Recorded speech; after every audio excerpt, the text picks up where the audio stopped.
warahmatullahi wabarakatuh. Bagaimana teman? Apa kabarnya? Semoga sehat ya. Pada materi kali ini, kelompok 3, kami akan membahas tentang vegetasi mangrove.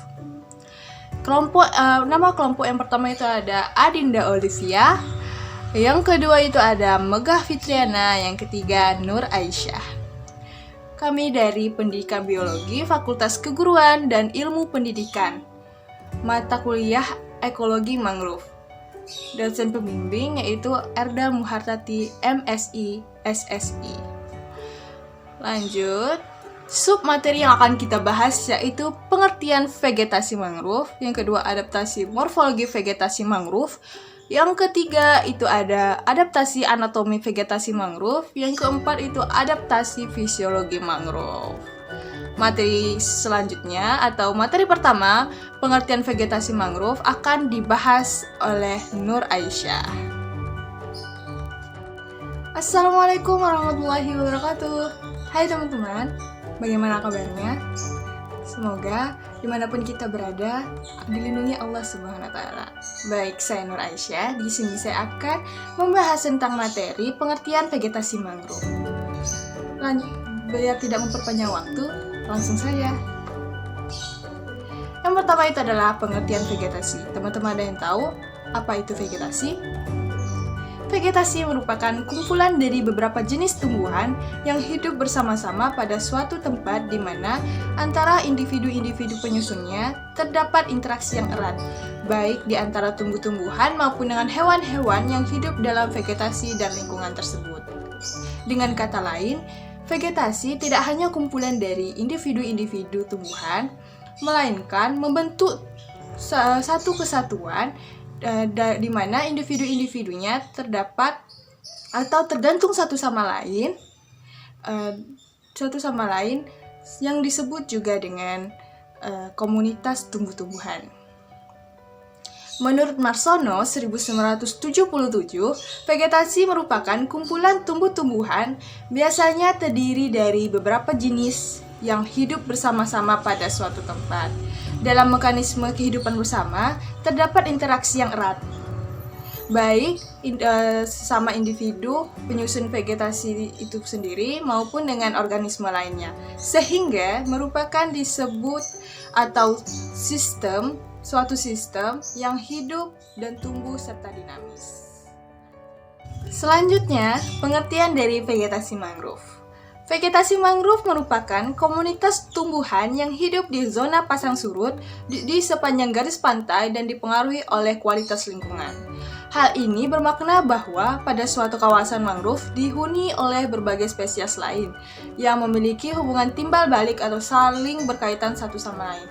Jadi, tidak hanya mangrove yang tumbuh di sini, melainkan ada berbagai organisme atau hewan di sini dan mereka itu tergantung satu sama lain.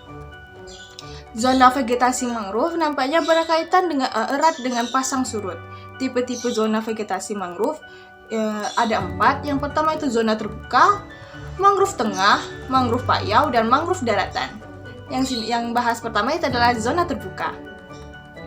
Zona terbuka, mangrove ini berada pada bagian yang berhadapan dengan laut. Samingan 1980 menemukan bahwa di Karang Agung, Sumatera Selatan, di zona ini didominasi oleh Soneratia alba yang tumbuh pada area yang betul-betul dipengaruhi oleh air laut. Van Steynis 1958 melaporkan bahwa Soneratia alba dan Avicennia alba merupakan jenis-jenis kodominan pada areal pantai yang sangat tergenang ini. Yang kedua itu ada mangrove tengah. Mangrove tengah ini di zona ini terletak di belakang mangrove zona terbuka. Di zona ini biasanya didominasi oleh jenis Rhizopora. Yang ketiga itu adalah mangrove payau. Mangrove payau ini berada di sepanjang sungai berair payau hingga hampir tawar. Airnya hingga hampir tawar ya teman. Dan di zona ini biasanya didominasi oleh komunitas Nipa atau Soneratia.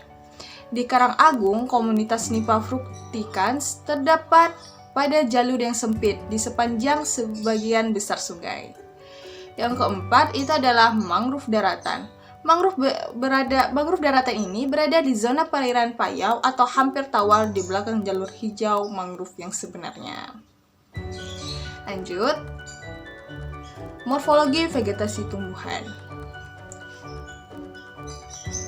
Morfologi vegetasi tumbuhan.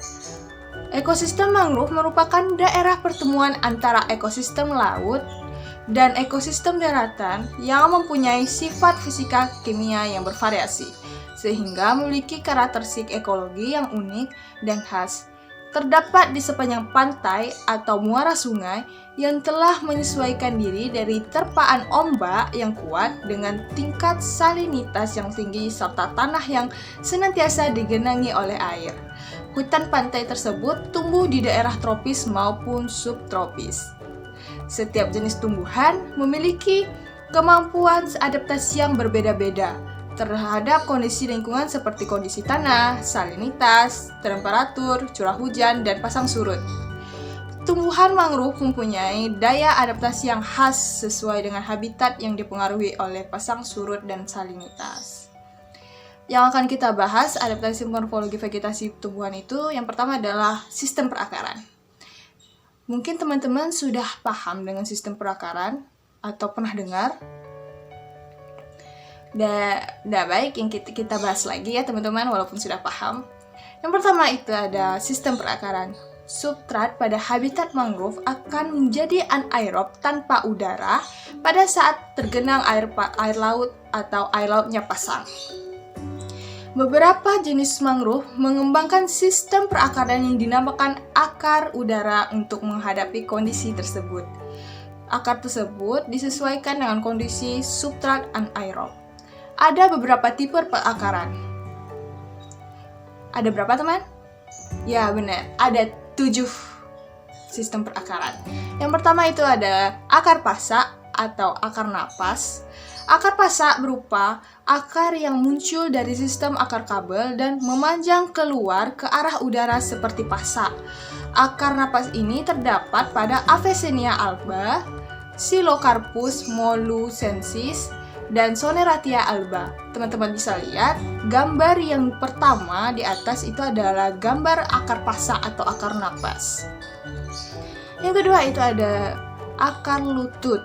Akar lutut merupakan modifikasi dari akar kabel pada awalnya tumbuh ke arah permukaan substrat, kemudian melengkung menuju ke substrat lagi. Akar lutut ini seperti ini terdapat pada Brugueria cylindrica, Brugueria gimonorrhiza, dan Brugueria parviflora. Yang ketiga itu ada akar tunjang. Akar tunjang merupakan akar cabang atau cabang-cabang akar yang keluar dari batang dan tumbuh ke dalam substrat.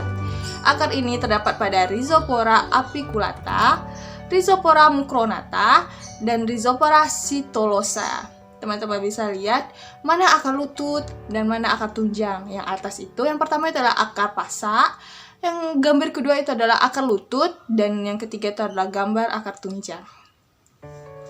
Baik, lanjut. Akar yang keempat itu ada akar papan. Akar papan hampir sama dengan akar tunjang, tetapi akar ini melebar menjadi bentuk lempeng mirip struktur silet. Akar ini terdapat pada Psilocarpus granatum. Teman-teman bisa lihat bagaimana bentuk akar papan yang gambar pertama itu. Yang kelima itu ada akar gantung. Akar gantung adalah akar napas yang tidak bercabang yang muncul dari batang atau cabang bagian bawah, tetapi biasanya tidak mencapai substrat. Akar gantung terdapat pada Rhizopora, Avicennia, dan Acanthus. Yang keenam itu ada akar banir. Struktur akar ini akan seperti papan, memanjang secara radial dari pangkal batang. Akar banir terdapat pada Brugueria gimonorrhiza, Cereops decandra, dan Herreritia litoralis. Teman-teman bisa lihat bentuk dari akar banir. Benar, dari pengertian tersebut kita bisa tahu bagaimana bentuk dari akar tersebut. Teman-teman bisa lihat seperti dia pipih atau pipih bentuknya akan seperti papan. Baik, lanjut. Yang ketujuh itu tanpa akar udara. Akar biasa tidak berbentuk seperti akar udara. Contohnya pada mangrove jenis Ageseras corniculatum, Munitzeara racemosa, dan Silocarpus rumpi. Teman-teman bisa lihat akar tanpa akar udara maksudnya. Oke, kita lanjut ke morfologi daun. Teman-teman mungkin sudah belajar tentang morfologi daun pada semester 1. Yang akan kita bahas ini adalah morfologi daun dari mangrove. Baik, langsung saja. Morfologi daun mangrove dipengaruhi oleh kandungan unsur dominan yang terdapat pada setiap jenis mangrove. Daun merupakan salah satu sumber serasah di hutan mangrove yang akan dimakan oleh kepiting, dan sebagian lagi akan diuraikan oleh bakteri dan jamur menjadi zat nutrisi yang dibutuhkan oleh hewan-hewan lain yang berada di sekitar mangrove. Contoh spesies dengan penampakan morfologi daun. Yang pertama itu ada Rhizopora stylosa. Teman-teman bisa lihat bentuk dari daun Rhizopora stylosa. Deskripsinya itu ada pohon dengan satu atau banyak batang, tinggi hingga 10 meter, kulit kayu halus, bercelah, berwarna abu-abu hingga hitam, memiliki akar tunjang dengan panjang hingga 3 meter. Tadi kita sudah bahas akar tunjang bagaimana, dan akar udara yang tumbuh dari cabang bawah. Bentuk daun atau deskripsi daunnya tersebut itu daun berkulit, berbintik teratur di lapisan bawah, ganggang daun berwarna hijau, panjang ganggang 1-3,5 cm dengan pinak daun panjang 4-6 cm. Letak dari daun ini yaitu unit dan letaknya itu sederhana dan berlawanan. Bentuk dari daun tersebut elips, melebar, dan ujungnya meruncing. Baik, sampai situ saja yang saya bahas. Saya kembalikan atau materi selanjutnya akan dibahas oleh teman saya. Assalamualaikum warahmatullahi wabarakatuh. Saya Moga Fitriana. Baiklah, pada pembahasan selanjutnya masih tentang morfologi daun. Namun pada spesies yang kedua yaitu Avicennia alba. Nah, tumbuhan ini termasuk ke dalam tumbuhan belukar atau pohon yang tumbuh menyebar dengan ketinggian mencapai 25 meter. Nah, ketika tumbuhan ini membentuk kumpulan, maka ia juga akan membentuk sistem perakaran horizontal dengan akar nafas yang rumit. Nah, adapun bentuk daunnya, permukaan daunnya halus, serta bagian atas berwarna hijau mengkilat dan juga bagian bawah berwarna pucat. Selanjutnya untuk unit dan letaknya sederhana dan berlawanan. Lalu untuk bentuk daunnya berbentuk lanset atau seperti daun akasia dan juga berbentuk elips. Selanjutnya ada Bruguera cylindrica. Nah, umumnya pohon ini berwarna selalu hijau dan berakar lutut dan akar papan yang melebar ke samping di bagian pangkal dengan ketinggian pohon mencapai 23 meter. Selanjutnya, permukaan daunnya berwarna hijau cerah serta bagian bawahnya berwarna hijau agak kekuningan. Dengan bentuk daunnya elips dan juga ujungnya agak meruncing dengan ukuran 7 hingga 17 cm dikali 2 hingga 8 cm. Nah, lalu selanjutnya adalah mengenai morfologi bunga dengan spesies yang pertama yaitu Rhizopora stylosa. Adapun deskripsinya ialah gagang kepala bunganya berbentuk seperti cagak, biseksual dan masing-masing menempel pada gagang individu yang panjangnya 2,5 cm hingga 5 cm. Adapun letak bunganya yaitu di ketiak daun dengan formasi 8 hingga 16 bunga per kelompok. Dan juga daun mahkotanya berjumlah 4 berwarna putih dan berukuran 8 mm. Lalu ada kelopak bunganya berjumlah 4 berwarna kuning hijau dan panjangnya 13 hingga 19 mm. Lalu benang sarinya berjumlah 8 dan sebuah tangkai putih dengan panjang 4 hingga 6 mm. Spesies selanjutnya yaitu Avicennia alba. Nah, bunganya berbentuk seperti trisula dengan gerombolan bunga yang terletak hampir di sepanjang ruas tandan dari bunga itu. Nah, letak bunganya itu di ujung atau pada tangkai bunga dengan formasi 10 hingga 30 bunga per tandannya. Adapun daun mahkotanya berjumlah 4 dan berwarna kuning cerah dengan ukuran 3 hingga 4 mm serta kelopak bunga berjumlah 5 dan benang sari berjumlah 4. Lalu ada Bruguera cylindrica. Nah, bunganya ini umumnya mengelompok dan muncul di ujung tandan.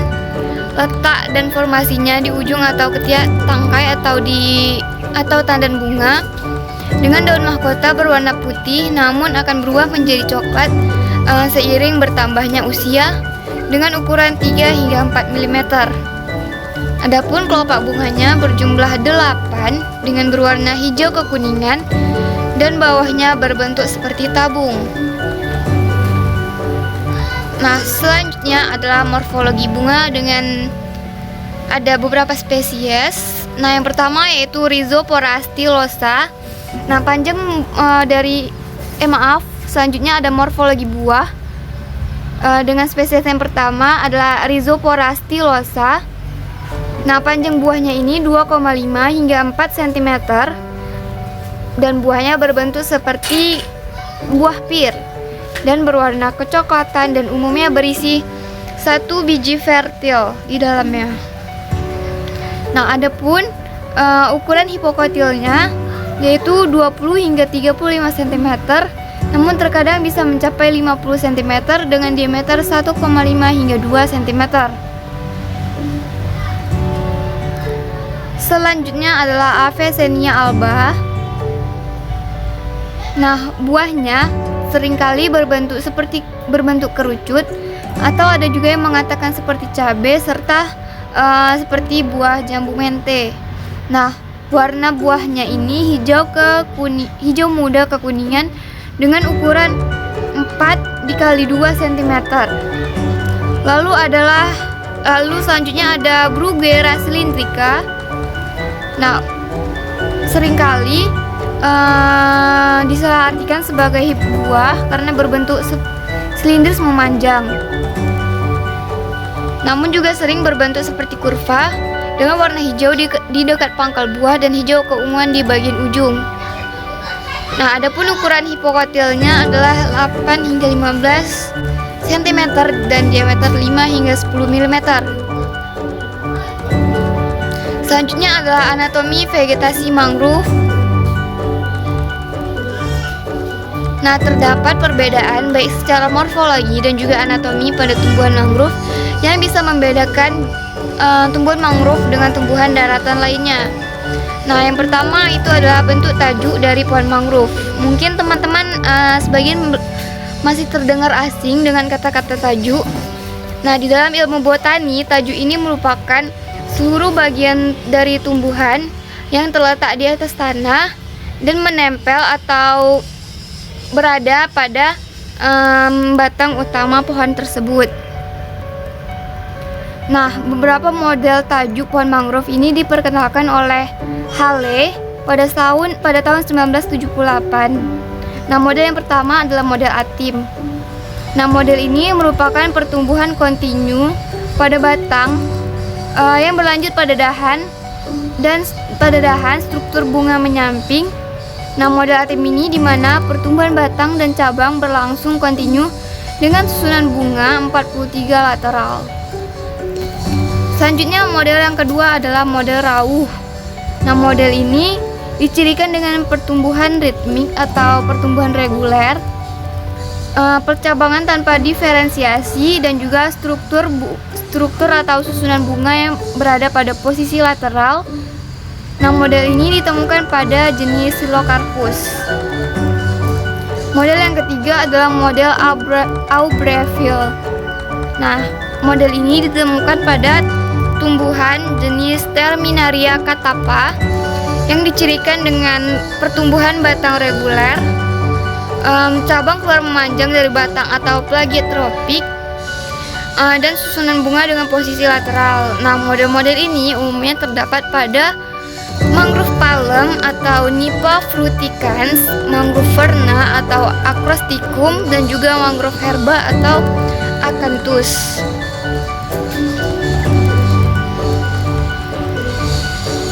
Baik, ini merupakan gambar dari bentuk atau model tajuk. Nah, yang A itu adalah tajuk model atim, kemudian yang B adalah model petit, dan yang C adalah model rauh. Baiklah, mungkin sekian itu yang dapat saya sampaikan. Pembahasan selanjutnya akan dilanjutkan oleh teman saya, Adinda. Terima kasih. Assalamualaikum warahmatullahi wabarakatuh. Saya Adinda Olivia. Kali ini saya akan melanjutkan penjelasan dari teman saya. Kali ini saya akan membahas tentang bentuk dan anatomi daun. Tumbuhan mangrove terus menghasilkan daun sepanjang tahun atau evergreen. Karena daun berfungsi menjaga proses metabolisme dan fisik terkait pembuaran garam dan keseimbangan kapasitas air. Secara umum, morfologi daun mangrove relatif sama, yaitu oval dan elips, berujung daun tumpul atau blunt hingga menajam atau pointed, dan tepian daun bundar. Ciri lain daun mangrove adalah berair atau succulent, dan ini bervariasi menurut kadar salinitas dan umur daun. Anatomi variasi sifat berair pada daun mangrove terkait dengan perbedaan luas atau ukuran pada sel mesofil. Rambut halus dan deposit lilin pada daun mangrove tidak berkembang. Bisa dilihat teman-teman pada gambar di samping, ada anatomi daun mangrove Rhizopora micronata. Baiklah, selanjutnya saya akan menjelaskan tentang bentuk dan anatomi batang. Permukaan luar kulit mangrove ada yang licin, kasar, berulir, dan ada yang mengelupas. Secara anatomi, bagian batang atau kayu mangrove memproduksi kambium terbatas dan tidak musiman, sehingga sangat sulit untuk menentukan umur pohon tersebut pada ekologi tropis. Ciri yang sangat umum berlaku pada kayu mangrove, yaitu ukuran pembuluh kayu atau vesel yang sempit rapat pada umumnya. Diameter tanggesia pembuluh kayu kurang dari 100 dan sangat jarang ditemukan melebihi 150 meter. Jaringan kulit mangrove juga dapat menjadi organ penting untuk menyimpan lebihan garam, dan secara periodik bagian ini akan dilepaskan seperti yang ditemukan pada tumbuhan Silocarpus granatum dan Osborrina ocodantha. Selanjutnya, saya akan membahas tentang bentuk dan akar anatomi batang. Bentuk dan anatomi akar yang berkembang pada spesies mangrove membantu tumbuhan ini untuk menghadapi persoalan-persoalan tersebut. Kebanyakan tumbuhan mangrove memiliki sistem akar kabel yang menyebar secara horizontal, sistem akar tunjang yang menancap secara vertikal, dan sistem akar nutritif yang halus. Beberapa spesies yang memiliki spesifik sistem perakaran yang tidak memiliki spesifik sistem perakaran, yaitu pada Aegilitis dan Exocoecaria, sehingga Exocaria dapat tumbuh pada substrat yang sedikit mengalami perendaman, dan Aegilitis tumbuhan pada substrat yang aerobik. Berikut beberapa akar. yaitu ada akar pneumotrof atau akar pasak atau akar nafas, seperti yang ditemukan pada Avicennia dan Sonenartania. Akar ini keluar dari sistem akar kabel secara berentetan dan muncul ke udara. Kemudian ada akar lutut pada Bruguiera sebagai modifikasi dari sistem akar kabel yang berkembang ke atas sehingga keluar dari substrat, kemudian turun kembali membentuk seperti lutut yang ditekuk. Kemudian akar tunjang atau akar jangkrang atau anggrang seperti pada Rhizopora. Akar ini keluar dari batang dan merancang 47 ke dalam substrat. Kemudian ada akar papan seperti yang ditemukan pada Heritiera, keluar dari bagian pangkal batang berbentuk pipi. Kemudian yang terakhir ada akar gantung seperti yang ditemukan pada Acanthus, Avicennia, Rhizopora. Akar ini keluar dari batang tetapi biasanya tidak menancap pada substrat. Akar mangrove memiliki fungsi sebagai penyerap nutrien dan juga sebagai penopang tumbuhan itu sendiri. Teman-teman bisa melihat pada gambar yang sudah dijelaskan pada teman saya sebelumnya. Selanjutnya, saya akan membahas tentang kelenjar garam. Kelenjar garam pada beberapa spesies mangrove dapat menyesuaikan diri kadar garam yang tinggi, yaitu dengan cara membentuk kelenjar garam atau salt glands yang berfungsi untuk membuang kelebihan garam. Contohnya di beberapa spesies pada Avicennia, Aegiceras, Acanthus, dan Aegilitis, yaitu berfungsi untuk mengatur keseimbangan kadar garam dengan mengeluarkan garam dari kelenjar garam. Menurut Tomlinson 1986.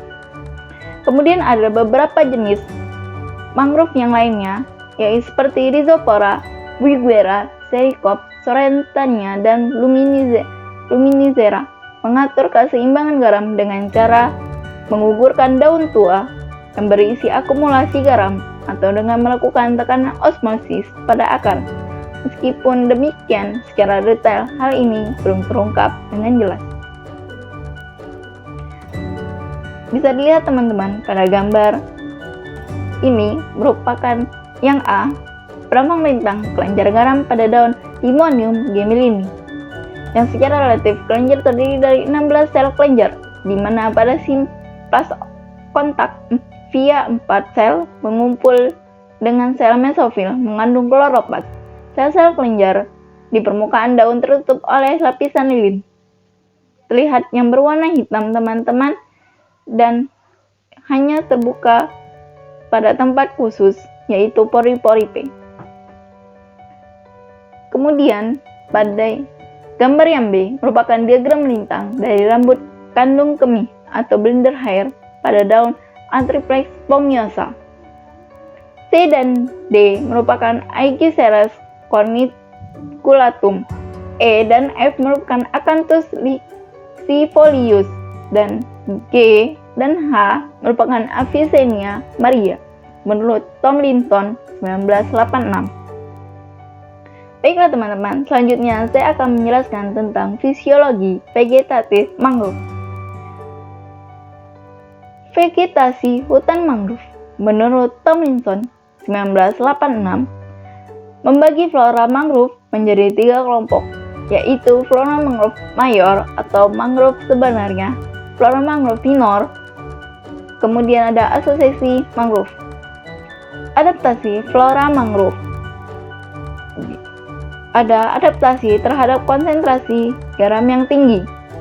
Menurut Hodgkin dan Schreger 1908, Sanger pada tahun 1987 mengemukakan 3 cara mangrove beradaptasi terhadap garam, yaitu pertama, sekresi garam atau salt excretion atau salt secretion. Flora mangrove menyerap air dengan salinitas tinggi kemudian mengekskresikan garam dengan kelenjar garam yang terdapat pada daun. Mekanisme ini dilakukan oleh Avicennia Sorenantia, Aegiseras, Aegilitis, Acanthus, dan Mucularina, dan Rhizopora, yaitu melalui unsur-unsur gabus pada daun. Selanjutnya, mencegah masuknya garam atau salt exclusion, di mana flora mangrove menyerap air tetapi mencegah masuknya garam melalui saringan atau ultrafilter yang beradaptasi pada akar. Mekanisme ini dilakukan oleh beberapa spesies seperti Rhizopora, Carycops, Sorenatia, Avicennia, Osborina, Wiguera, Excocarina, Aegiseras, Aegilitis, dan Acroscantium. Akumulasi garam atau salt accumulation. Flora mangrove seringkali menyimpan Na dan Cl pada bagian kulit kayu atau akar dan daun yang lebih tua. Daun menyimpan garam umumnya sekulen dan menggugurkan daun. Sekulen ini diperkirakan merupakan mekanisme pengeluaran kelebihan garam yang dapat menghambat pertumbuhan dan pembentukan buah. Selanjutnya ada siliceramorphic dan transpirasi. Habitat tumbuhan mangrove sering digambarkan sebagai habitat yang kering atau arid secara fisiologis. Meskipun habitat mangrove sebenarnya selalu basah, menggambarkan seperti ini dikaitkan dengan kondisi berair yang mengandung garam, di mana penyerapan air oleh mangrove harus melawan gradien osmotik.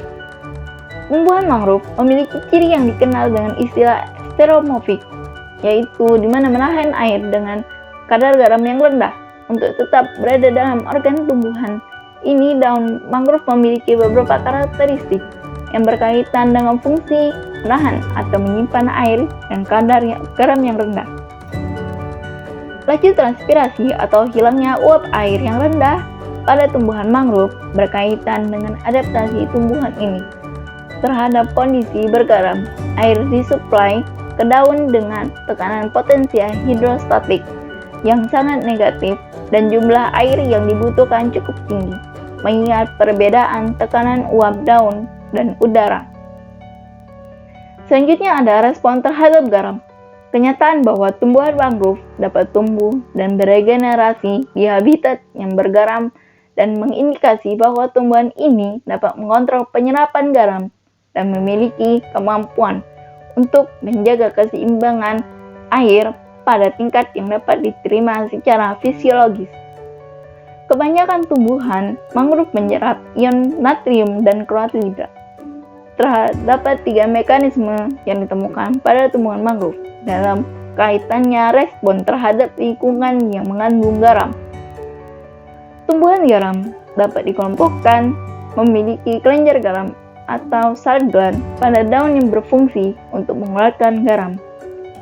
Beberapa studi sudah dilakukan untuk mengetahui mekanisme pengeluaran garam pada sejumlah spesies yang mengeluarkan garam.